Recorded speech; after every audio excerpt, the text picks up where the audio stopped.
আসসালামু আলাইকুম রহমতুল্লাহি ওয়া বারাকাতুহু হামিদা ওয়া মুসাল্লিয়া আম্মা বা'দ আউযু বিল্লাহি মিনাশ শাইতানির রাজীম ইন্নামাস সাদাকাতু লিল ফুকারাই ওয়াল মাসাকিন সাদাকাল্লাহুল আযীম।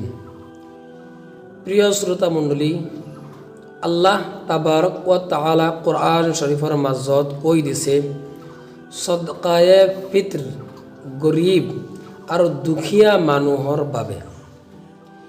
প্ৰিয় শ্ৰোতা মণ্ডলী, আমি এই সদকায়ে ফিতৰৰ মাজত আমি কি বস্তু গৰিব আৰ দুখিয়া মানুহক দিম? প্ৰিয় শ্ৰোতা মণ্ডলী, আল্লাহ তাবাৰক ওয়া তাআলা ধনী আৰু মধ্যমীয়া প্ৰকাৰৰ মানুহক হুকুম কৰিছে, কিবা হুকুম দিছে সদকায়ে ফিতৰ দিবলৈ। প্ৰিয় শ্ৰোতা মণ্ডলী, হুজুৰ সাল্লাল্লাহু আলাইহি ওয়াসাল্লামে হাদিস শৰীফত কৈ দিছে পাঁচটা বস্তুৰ বিষয়ে আমি যেতিয়া সদকায়ে ফিতৰ দিম তেতিয়া আমি এই পাঁচটা বস্তুৰ পৰা সদকায়ে ফিতৰ দিবলৈ চেষ্টা কৰিম। প্ৰিয় শ্ৰোতা মণ্ডলী, হুজুৰ সাল্লাল্লাহু আলাইহি ওয়াসাল্লামে কৈছে খেজুৰ, এক নম্বৰ খেজুৰ কি কৰিব লাগিব? সদকায়ে ফিতৰ দিব লাগিব।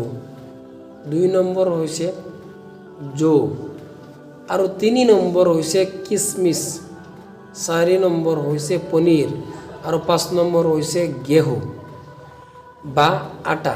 অৰ্থাৎ গেহুৰ পৰা আটা হয়, সেইকাৰণে আমাৰ কৰ্তব্য যে আমি আটাৰ কি কৰিম? দাম দিবলৈ চেষ্টা কৰিম। এই যেই পাঁচটা আমি কৈছোঁ, এই পাঁচটাৰ বিষয়ে হুজুৰ সাল্লাল্লাহু আলাইহি ওয়াসাল্লামে হাদিস শৰীফত কৈ দিছে আল্লাহ তাবাৰক ওয়া তাআলা আমাৰ ওপৰত সদকায়ে ফিতৰৰ হুকুম দিছে, সদকায়ে ফিতৰ ওয়াজিব কৰিছে। তাৰ কাৰণটো হৈছে গৰিব আৰু দুখীয়া মানুহে আনন্দ আৰু ফূৰ্তি হিচাপে ঈদ কৰিব পাৰে।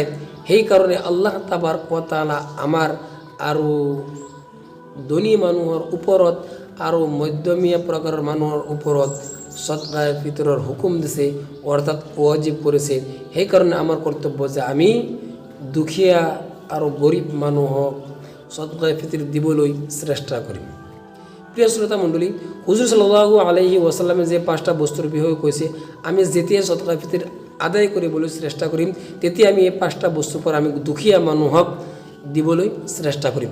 এক নম্বৰ হৈছে খেজুৰ, দুই নম্বৰ হৈছে জৌ, তিনি নম্বৰ হৈছে কিচমিচ, আৰু চাৰি নম্বৰ হৈছে পনীৰ, আৰু পাঁচ নম্বৰ হৈছে গেহু বা আটা।